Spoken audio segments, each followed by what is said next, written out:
হতে পারে না। আপনাদের আজকের চিহ্নিত করার সময় এসেছে। যে সমস্ত বাড়িতে যাদের ছেলে মেয়ে, মানে মেয়েরা তো করছে না, ছেলেরা, তাদেরকে আইডেন্টিফাই করুন।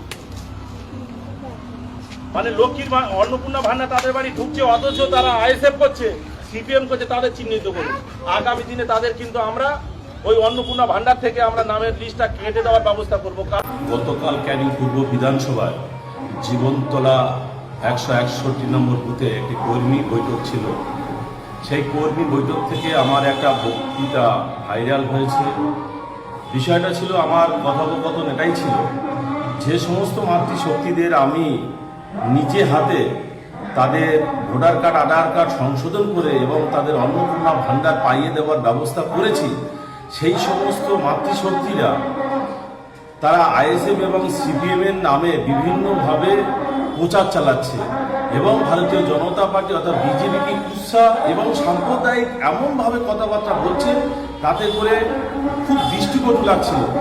যার জন্য আমার এই কথাটা বলতে বাধ্য হয়েছিলাম যে আমি আমার নিজের শ্রম দিয়ে তাদের অন্নপূর্ণা ভান্ডার পাইয়ে দিলাম, তাদের কাগজপত্র ঠিক করে। তারা আবার ভারতীয় জনতা পার্টিকে কুৎসা রটাচ্ছে এবং সাম্প্রদায়িক দল হিসাবে তারা আখ্যা দিচ্ছে।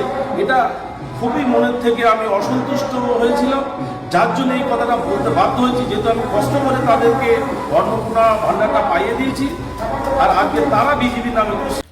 ভাঙড়ে আমরা এর আগে দেখেছিলাম তৃণমূল জামানায় শওকত মোল্লা এবং তার অনেক অনুগামী ছিলেন বা তৃণমূলের নেতা ছিলেন, এই ভাষায় বক্তব্য দিয়েছিলেন।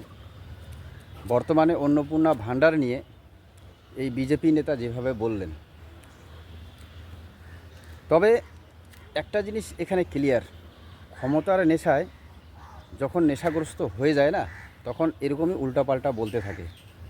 কারণ আমরা সেই সময় তৃণমূল জামানার সময় শওকত মোল্লারও বিরোধিতা করেছিলাম এবং আজকের দিনে এই বিজেপি নেতা যে ভাষায় বলছেন এটারও বিরোধিতা করব। কারণ এই যে আজকে পরিবর্তনের সরকার এসেছে, শুধু এই ধরনের একজন বিজেপি নেতার জন্য নয়, আমাদের মতো অনেক সোশ্যাল মিডিয়া আছেন, আমাদের মতো অনেক সাধারণ মানুষ আছেন, যারা আমরা সকলেই তৃণমূল জামানার সেই অপশাসন, দুর্নীতি, শিক্ষা, স্বাস্থ্যর মধ্যে অবহেলা এবং এই ধরনের বক্তব্য দিয়েছিলেন। মানে আপনি তৃণমূল যদি করেন তাহলে সরকারি সুযোগ সুবিধা সব কিছুই পাবেন, আর যদি তৃণমূল না করে, মানে সেই সময় ছিল একটাই সুর যে বিজেপি করেন, তাহলে আপনাদের লক্ষ্মীর ভাণ্ডার কাটা হবে, সরকারি সমস্ত সুযোগ সুবিধা কাটা হবে, কি করে আবাস যোজনার ঘর না পান, কি করে কৃষক বন্ধুর টাকা না পান, এই ধরনের বক্তব্য প্রকাশ্যেই দিয়েছিলেন শওকত মোল্লা। এবং কিছু সোশ্যাল মিডিয়া ইউটিউবারদের তিনি এটাও বলছিলেন সেই সময় যে যেখানে দেখবেন তাদেরকে কেলাবেন, বাদবাকি তিনি নাকি বুঝে নেবেন।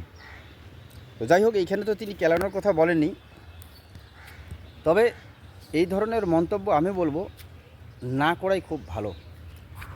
এবং যেভাবে এই বিজেপি নেতা বললেন যে তিনিই নাকি লক্ষ্মীর ভাণ্ডার সব কিছু করে দিয়েছেন, সব কিছু করছেন এবং ওনারাই লক্ষ্মীর ভাণ্ডার পাচ্ছেন, আবার ওনারাই সিপিএম, কংগ্রেস, তৃণমূল হয়ে বেড়াচ্ছেন, প্রচার করে বেড়াচ্ছেন।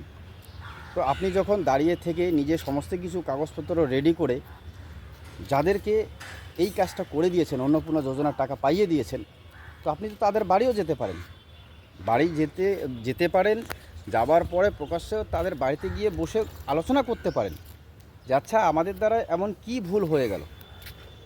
কারণ আপনি মুষ্টিমে হয়তো কয়েকজনের বাড়িতে গেছেন বা কয়েকজনের কাজ করে দিয়েছেন, এটা ভালো কথা, কিন্তু সোশ্যাল মিডিয়ায় যেটা মাইক হাতে নিয়ে বলছেন সেটা তো বাংলার সমগ্র মানুষ শুনছে।